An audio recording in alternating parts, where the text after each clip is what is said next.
Bonjour et bienvenue sur Plume à Papote. Je suis ravie de vous retrouver en nouveau dans ce même décor avec la même tenue parce que pour moi la dernière vidéo que j'ai tournée c'était le book haul et je n'avais pas prévu de le faire mais ça s'est imposé à moi en rangeant tous mes livres dans mes bibliothèques. Voilà, vous avez cliqué dessus, c'est un book haul. Je trouve qu'on en voit de moins en moins sur Bookstagram et Booktube, mais quand on range sa bibliothèque, ben il n'y a rien à faire. Il y a des livres qui s'en vont et je trouve quand même que c'est intéressant de vous le montrer. Pas pour taper du sucre sur les auteurs ou sur les livres, mais pour voir un petit peu les raisons qui font qu'on se sépare d'un livre alors qu'on avait dit qu'on ne s'en séparerait jamais par exemple. Et également, ça motive également je trouve à faire le tri dans ses propres bibliothèques. Donc bah écoutez, c'est tout de suite parti. J'ai 37 livres qui vont partir. Oui, je vais les vendre sur Vinted pour certains et ceux qui sont dans un état pas correct ou pas vendable vont se retrouver tout simplement dans des boîtes à livres. La boîte à livres de mon village, je sais que ça fera des heureux. J'ai fait le plus gros tri dans ma pochothèque qui est derrière moi. En fait, elle commençait à déborder, j'arrivais plus à mettre les nouveaux livres et j'adore les poches, mais à un moment donné, je me suis dit, fais un peu un tri en mode je ne le relirai pas, point. Et je le donne donc aux gens autour de moi ou alors je le revends. Je vous présente les livres dans un ordre pas particulier du tout. C'est comme je les attrape, la pile est assez conséquente, comme il y en a 37. Donc on va être parti tout de suite. Donc dans la pochothèque, je vire 11 minutes de Paulo Coelho que j'avais trouvé en boîte à livres. Paulo Coelho, c'est un auteur ultra méga connu, un petit peu de développement personnel, mais sous forme de roman, un peu philosophique comme ça. Honnêtement, je l'aime bien. Honnêtement, au début de ma chaîne, j'avais fait des vidéos sur cet auteur. Je le relirai pas et j'ai pas non plus envie de le prêter autour de moi, donc il va retourner en boîte à livres après être resté au chaud dans ma bibliothèque quelques années. J'avais acheté il y a quelques années La Formule de Dieu de J.R. Dos Santos qui est un thriller ésotérique. Honnêtement, j'avais bien aimé cette lecture. C'est tout ce que j'aime. Ça ressemble un petit peu au Da Vinci Code. Fin un petit peu prévisible, mais pourquoi pas. C'était bien passé. Mais une fois qu'on a lu un thriller de ce style-là, ben on va pas le relire puisqu'on connaît la fin. Et donc on exploserait de toute façon la logique de l'intrigue. Donc adieu Dos Santos, adios. Ça part. Cette année, j'ai enfin lu ce grand classique de la littérature française, L'écume des jours de Boris Vian, dans cette édition assez dégueulasse que j'avais aussi trouvée en boîte à livres. Donc bah, écoutez, elle va pas rester. Je l'ai lu, j'ai pas trouvé ça exceptionnel. Il n'y a pas de raison que je le garde dans ma bibliothèque. En plus, c'est un livre qu'on voit passer de façon assez récurrente un peu partout. Donc voilà, pas de raison que je le garde et que je le prête à quelqu'un. J'ai ce livre depuis des années dans ma bibliothèque, je ne l'ai jamais lu, mais j'adore la série. Et ben écoutez, je me referai la série. C'est Frères d'armes de Stephen E. Ambrose. Honnêtement, la façon dont c'est rédigé est pas très clair, c'est un peu difficile de s'attacher aux personnages parce que c'est pas là qu'est le focus de l'histoire, mais sur les mouvements des troupes lors de la Seconde Guerre mondiale et lors du débarquement. Frères d'armes donc a été adapté en série, notamment par Steven Spielberg. C'est une série absolument anthologique, c'est une de mes séries préférées et je trouve en fait que la série est mieux que le bouquin, d'où le fait que j'ai jamais terminé le bouquin, donc bah, il s'en va. Ma plus grande surprise, je me sépare d'un livre de Maxime Chatham, à savoir Autre Monde, Ambre. J'espère un jour me racheter toute la collection des Autres Mondes en version poche collector avec une belle couverture. Celui-ci, je l'avais plus acheté pour faire un don à l'UNICEF, mais c'est pas une œuvre absolument essentielle à la saga Autre Monde. Je suis contente de l'avoir lu, mais moi ce qui me plaisait c'était l'univers de Autre Monde de Maxime Chatham. Et d'ailleurs, si vous aimez bien la fantasy, je vous recommande cette saga par cet auteur francophone qui est vraiment très très bien faite et qui moi m'a énormément plu et que j'avais adoré lire. Je me sépare de plusieurs livres, enfin de 2 livres de Yuval Noah Harari. Ici c'est 21 leçons pour le 21e siècle. Honnêtement, c'est un très chouette livre. Et je l'ai lu en audio finalement. En fait, je l'avais acheté en poche en me disant que j'allais le lire. Et puis ça s'écoute comme un podcast. Et donc je l'ai écouté en livre audio, je l'avais emprunté. Et ça s'est bien passé. Donc du coup, comme je l'ai lu, ça n'a aucun sens de le garder. Surtout que ça a été écrit avant le Covid. Et en fait, ces leçons pour le 21e siècle sont légèrement passées. Il y a des choses qui font totalement sens encore, et puis d'autres beaucoup moins. Donc, voilà, c'est pas le livre que je vais garder. C'est pas comme Homo Deus ou Homo Sapiens qui sont intemporels. Celui-ci ne l'est pas malheureusement pour l'auteur. Alors je me sépare de Liane Moriarty, Un peu beaucoup à la folie et Petit secret grand mensonge. C'est une autrice que j'avais adoré découvrir avec Un peu beaucoup à la folie. Je pense que c'est ça. Enfin non, je ne sais plus quel est le titre qui m'avait fait découvrir Liane Moriarty, mais je l'avais adoré et c'est celui qui a été adapté en série avec Nicole Kidman et Reese Witherspoon. Et donc j'avais vraiment adoré, j'avais trouvé ça exceptionnel. Et donc en fait à chaque fois que je relis un livre de l'autrice, je n'attends que ça, être à nouveau ébloui par ses talents pour du thriller domestique. Et en fait à chaque fois ça fait plouf. Là les 2 que j'ai lus ici, je les ai bien aimés, bien appréciés, mais pas autant que le premier. Je suis déçue. Donc je les avais gardés en me disant je vais faire une collection de tous les Liane Moriarty, mais après 2 en fait je me dis ben non, c'est pas, j'ai plus trop envie, donc bah, je vais m'en séparer et peut-être les vendre ou les mettre dans la boîte à livres, allez savoir, comme c'est des poches c'est peut-être plus difficile. Bon, les 3 suivants sont dans un état horrible, mais c'est pas ma faute, c'est parce qu'ils viennent d'une boîte à livres. C'est une trilogie qu'une de mes amies avait trouvée, qu'elle m'avait passée. Elle m'avait dit que tu me les repasseras une fois que tu les auras lus. Ça fait 2 ans au moins qu'ils sont dans ma pile à lire. Je ne les ai toujours pas lus et l'envie n'est pas là. Donc ça s'appelle le livre des mots. Et le tome 1 c'est l'enfant de la prophétie. Le tome 2 c'est le temps des trahisons. Et le 3 c'est frères d'ombre et de lumière. Honnêtement les critiques ont l'air bien, etc. Mais c'est des bonnes pavasses. Et je vous dis, l'envie n'y est pas du tout. Je vois passer cette saga nulle part. Donc bah, elle va retourner en boîte à livres. Et voilà. Voilà. Continuons avec les poches. À nouveau un livre qui venait d'une boîte à livres que j'ai adoré lire en 2023. C'est Avalanche Hotel de Nico Takian. Je l'ai pris en photo d'ailleurs, etc. Ça avait beaucoup de sens pour moi de le lire parce que j'ai visité ces lieux-là en fait plus tôt dans l'année. Donc ça me parlait totalement. Mais voilà, c'est à nouveau un thriller. Je l'ai lu, je connais la fin. Ça n'a aucun sens de le garder et de le relire. Et donc comme il vient d'une boîte à livres, ben, il va retourner en boîte à livres. Un livre qui m'a particulièrement déçue, c'est Les 7 morts d'Evelyn Hardcastle de Stuart Turton. Il était magnifique dans les éditions 10-18. Je m'étais dit que j'allais adorer et en fait c'est totalement alambiqué. Voilà, j'ai pas trouvé ça exceptionnel. Je l'ai lu, je l'ai prêté à 2 autres personnes. Le livre a clairement un peu souffert, donc je vais pas pouvoir le revendre. Il va partir en boîte à livres et vers d'autres chemins, vers des lecteurs qui vont beaucoup plus l'apprécier. Moi j'ai trouvé ça très clinique finalement.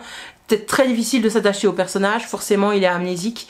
Et donc voilà, pas fifou, pas enthousiaste par rapport à ce livre-là. Le suivant c'est la liste de mes envies de Grégoire Delacour et c'est une amie qui me l'avait pris dans une boîte à livres. Clairement je ne le lirai pas, en plus c'est dans cette édition avec la photo du film, l'affiche du film, ça m'énerve quand ils font ça les éditeurs. Pas envie, clairement pas du tout envie de lire ça. Donc ça retourne en boîte à livres également. Un livre que je vous avais déjà montré dans mon précédent Book and Haul mais que j'ai toujours pas mis en vente.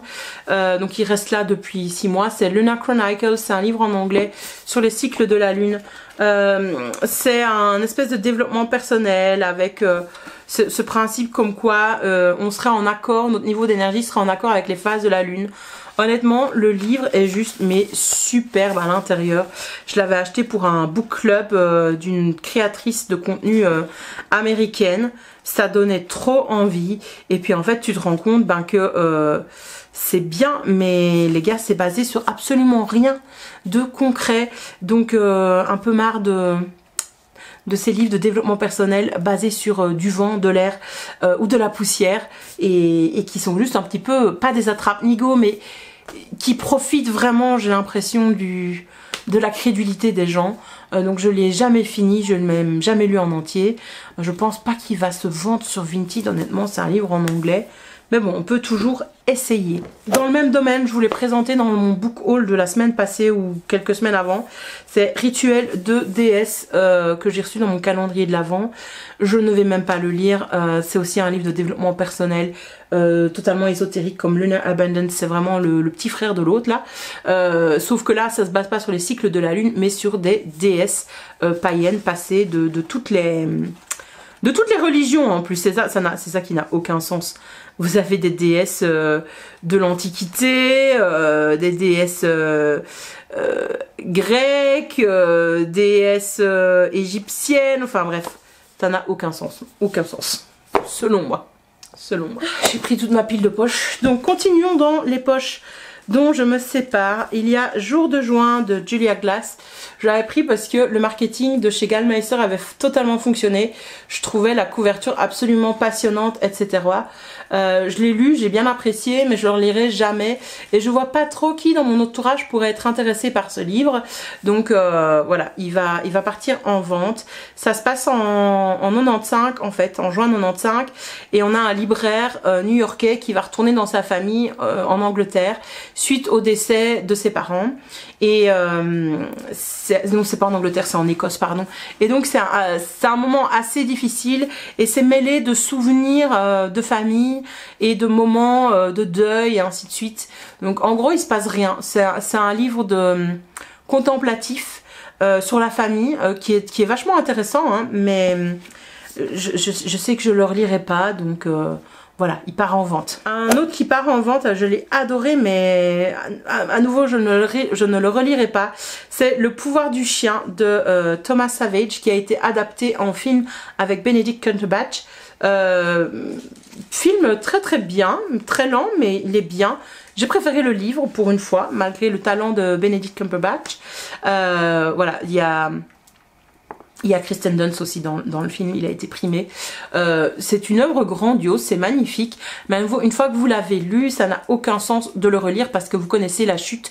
Et donc c'est un espèce de roman contemplatif, sauvage et de thriller. Voilà, sur drame familial.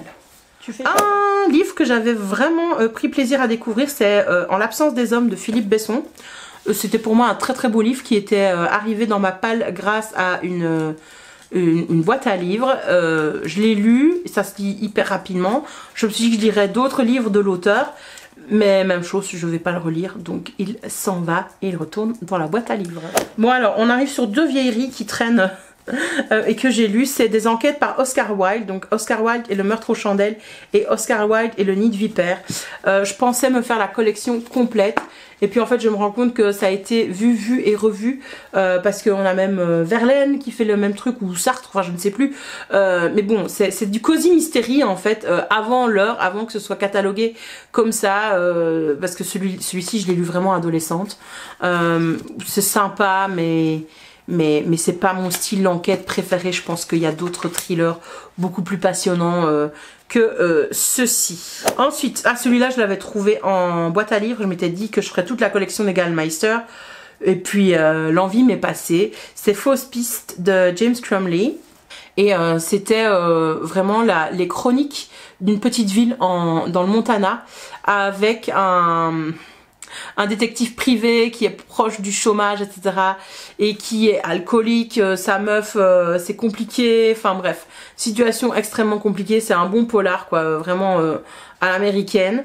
Et donc il va essayer de régler une affaire qui lui vient dessus, qui lui tombe dessus. C'est vraiment compliqué, c'est vraiment glauque à certains moments, et à d'autres c'est vraiment très très lent et très contemplatif à nouveau. Donc voilà, je l'ai lu, ça m'avait plu, mais je ne le relirai pas à nouveau, donc il retourne en boîte à livres. Enfin, le dernier, j'avais beaucoup aimé le lire, mais je vais pas le relire. C'est Congo Inc., le testament de Bismarck de Incolligent Bofané. J'espère que je l'ai bien prononcé. C'était à un moment donné où je voulais privilégier des auteurs étrangers, mais des own voice, etc. Et donc ici c'était un peu le cas. Et c'est quelqu'un qui dresse le portrait de la mondialisation et de ce qui se passe au Congo en fait. Alors pas actuellement, un peu c'est les prémices, c'est avant, hein, parce que le livre il est sorti en, je sais plus en quelle année, 2016. Donc ça commence légèrement à dater, mais on sent les prémices de la mondialisation, du viol de la terre en fait, tout simplement, et des combats qu'il va y avoir pour s'accaparer les richesses du Congo à l'heure actuelle. C'est une fresque totalement un peu dantesque. On suit plusieurs personnages. Il y en a un qui quitte son village pour aller à la ville parce qu'il se rend compte qu'en fait ce sera plus facile pour lui, mais d'un autre côté, une fois qu'il arrive à la ville, c'est la misère la plus totale et il peut pas retourner dans son village parce que il va être honteux de ça et ainsi de suite. Il va se lier d'amitié avec un Chinois qui s'est retrouvé en fait au Congo, qui lui est impossible de retourner en Chine. Et en Chine, on suit son épouse, mais qui se fait un petit peu harceler par le gouvernement pour savoir où est son mari et ce qu'il fait, et ainsi de suite, alors que c'est l'État qui est responsable de ça. Enfin bref, c'est un entremêlement de destin assez compliqué à résumer et à expliquer. Voilà.